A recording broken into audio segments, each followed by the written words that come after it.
Jesus foi um revolucionário? Jesus lutou pelos direitos sociais? Se ele vivesse nos dias de hoje, será que ele viveria em uma comunidade carente? Ele teria o seu nome vinculado a algum movimento político ou social? Política e religião se misturam? Tudo isso a gente vai conversar agora.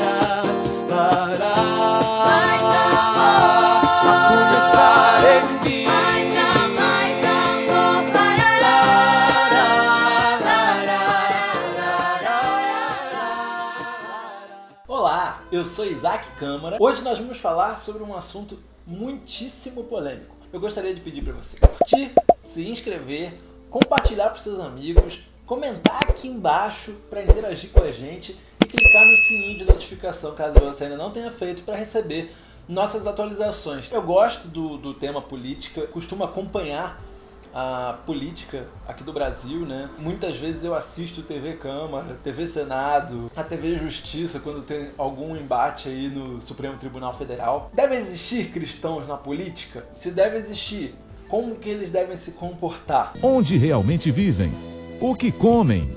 Como conseguem se manter? Biblicamente falando, esse assunto ele é difícil a gente conseguir filtrar o que é verdade, o que é simples opinião das pessoas, até mesmo o uso de textos bíblicos fora de contexto. A gente vê muito por aí isso, né? Pessoas argumentando para defender um viés político de direita ou para defender um viés político de esquerda. E eu procuro no lado direito e você procura no lado esquerdo do canhoto, né? É isso? Você vê pessoas se valendo de textos bíblicos para fazer isso muitas vezes, né? Eu separei alguns tópicos que eu entendi serem os mais importantes, entendi que Deus tocou no meu coração para falar sobre. E o primeiro aspecto que eu quero trazer hoje é o seguinte: Deus instituiu as autoridades. Em Gênesis 1:28 é a primeira vez que a gente percebe essa questão. Deus diz assim: tenham muitos e muitos filhos, espalhem-se por toda a terra e a dominem, e tenham poder sobre os peixes do mar, sobre as aves que voam no ar e sobre os animais que se arrastam pelo chão. Gente, isso aqui não tem nada a ver com prejudicar os animais, não tem nada a ver com o homem fazer o que quiser e destruir o planeta.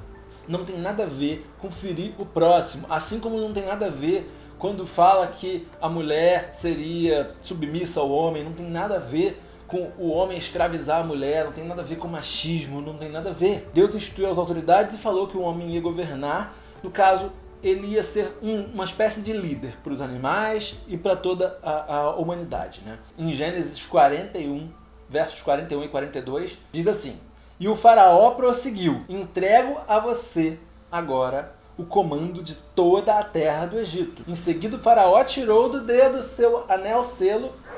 Me dá esse anel. Não. Não o quê? Não sabe. E colocou no dedo de José. Mandou-o vestir de linho fino e colocou uma corrente de ouro em seu pescoço. José, nesse momento, estava sendo instituído governador de todo o Egito. Em Êxodo 3:10, vem agora, pois, e eu te enviarei a faraó para que tires o meu povo, os filhos de Israel, do Egito. Isso aqui é um chamado de Deus para Moisés, Deus dando autoridade. 1 Samuel 10:1, tomou Samuel um vaso de azeite e lhe derramou sobre a cabeça, e o beijou, e disse: porventura, te não tem ungido o Senhor por capitão sobre a sua herdade? Verso 18 e 19, e disse aos filhos de Israel: assim disse o Senhor, Deus de Israel: eu fiz subir a Israel do Egito, e livrei-vos da mão dos egípcios e da mão de todos os reinos que vos oprimiam. Mas vós tendes rejeitado hoje o vosso Deus, que vos livrou de todos os vossos males e trabalhos, e lhes tende dito: põe um rei sobre nós. Capítulo 2, verso 15 diz assim: e todo o povo partiu para Gilgal, e levantaram ali rei a Saul perante o Senhor em Gilgal, e ofereceram ali ofertas pacíficas perante o Senhor, e Saul se alegrou muito ali com todos os homens de Israel. Aqui o contexto é o seguinte: Deus reinava sobre Israel até então, e aí o povo se viu numa necessidade de ter um rei. Eles queriam ser iguais aos outros povos, com um rei físico, um rei humano governando sobre eles. 1 Samuel 16:1 diz: então disse o Senhor a Saul: até quando terás dó de Saul? O mesmo Deus que acabou instituindo Saul. Saul começou a fazer muitas coisas erradas, se desviou do caminho de Deus, e aí ele fala: até quando você vai ter dó de Saul? Havendo eu rejeitado, para que não reine sobre Israel, enche o teu vaso de azeite e vem, enviar-te-ei a Jessé o belemita, porque dentre os seus filhos me tenho provido de um rei. Samuel tomou o vaso de azeite, verso 13, e ungiu-o no meio dos seus irmãos. E desde aquele dia em diante o Espírito do Senhor se apoderou de Davi. Aqui foi Davi ungido rei de Israel. O que essas histórias têm em comum? De dentro do povo de Deus, nenhum pediu para ter poder. Saul não pediu para ser rei. Davi não pediu para ser rei, Salomão e vários outros que a gente pode citar não pediram. Daniel não pediu para ser governador e José não pediu para ser governador. Todos esses tiveram o poder concedido diretamente por Deus. Deus deu poder para eles sem eles pedirem, sem necessariamente eles quererem. E aí, se você lembrar de alguém que foi diferente, escreve aqui nos comentários. Eu, sinceramente, não me lembro, não me recordo de nenhum personagem que quis o poder, era do povo de Deus, foi atrás do poder e conseguiu. E aí eu vou falar de mais dois apenas, e esses dois não faziam parte do povo de Deus. Jeremias 25:9. Eis que eu enviarei e tomarei a todas as famílias do norte, diz o Senhor, como também a Nabucodonosor, rei da Babilônia, meu servo, e os trarei sobre essa terra, e sobre os seus moradores, e sobre todas essas nações em redor, e eu os destruirei totalmente, e farei que sejam objeto de espanto e de assobio e de perpétuas desolações. Jeremias 27:8 continua: e acontecerá que se alguma nação e reino não servirem o mesmo Nabucodonosor, rei da Babilônia, e não puserem o seu pescoço debaixo do jugo do rei da Babilônia, a essa nação castigarei com espada, e com fome, e com peste, diz o Senhor, até que consuma pela sua mão. Nabucodonosor, um rei pagão, idólatra, estava lá destruindo um monte de povos, e Deus falou que ia entregar Israel nas mãos dele. E olha a como Deus se refere a Nabucodonosor: rei de Babilônia, meu servo. Isaías 45:1 e 2. Assim, pois, ao seu ungido, a Ciro, cujo mão direita eu controlo com firmeza para subjugar as nações e desarmar reis, para abrir diante dele as portas, de tal maneira que estas não possam ficar trancadas. E irei adiante de ti e arrombarei portas de bronze e romperei trancas de ferro. Isso está escrito em Isaías 45, verso 1 e 2. O detalhe é que Ciro sequer era nascido nessa época. Essa é uma profecia de Isaías que, inclusive, dá o nome da pessoa que iria ser o servo de Deus e que ia fazer o que Deus queria. Isaías 44:28 segue dizendo assim: que digo acerca de Ciro, ele é meu pastor. Outro rei pagão, mas Deus já sabia o que ia acontecer, falou: ele é meu pastor e realizará tudo o que me agrada. Ele ordenará acerca da cidade de Jerusalém.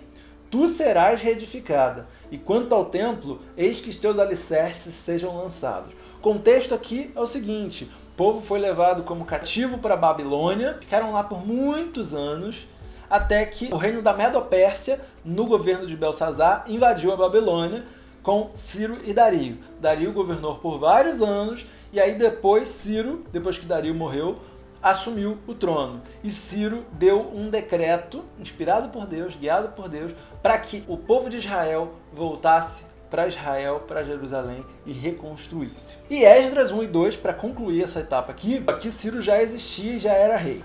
Assim fala Ciro, rei da Pérsia: Yahvé, o Deus do universo, entregou em minhas mãos todos os reinos da terra. Ele me encarregou de construir para a sua pessoa uma casa em Jerusalém, nas terras de Judá. Esses eram reis pagãos, Nabucodonosor e Ciro. E eles foram atrás do poder, eles foram atrás de conquistas, sim. Eles escolheram o caminho. Mas esses dois especificamente, eles foram usados por Deus. Deus falou que eles eram servos dele.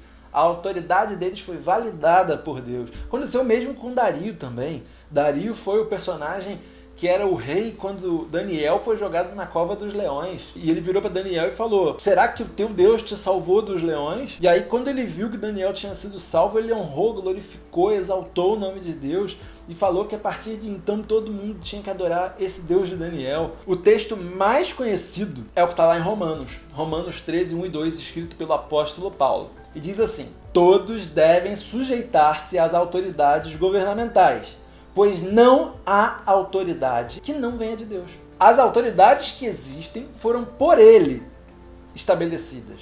Portanto, aquele que se rebela contra a autoridade está se opondo contra o que Deus instituiu. E aqueles que assim procedem trazem condenação sobre si mesmos.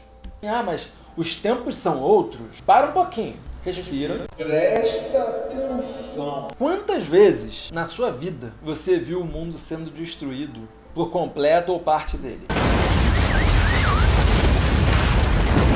Com certeza nenhuma. Você não viu. Primeiro, a gente teve a Arca de Noé. Deus resolveu acabar com o homem porque ele era mau e corrupto. Pouco tempo depois da reconstrução, a gente teve a Torre de Babel. Deus confundiu a língua deles porque eles eram maus e corruptos. Depois, destruiu Sodoma e Gomorra porque eram maus e corruptos. Depois, o Egito ficou arruinado com as pragas quando Moisés foi libertá-los. Por quê?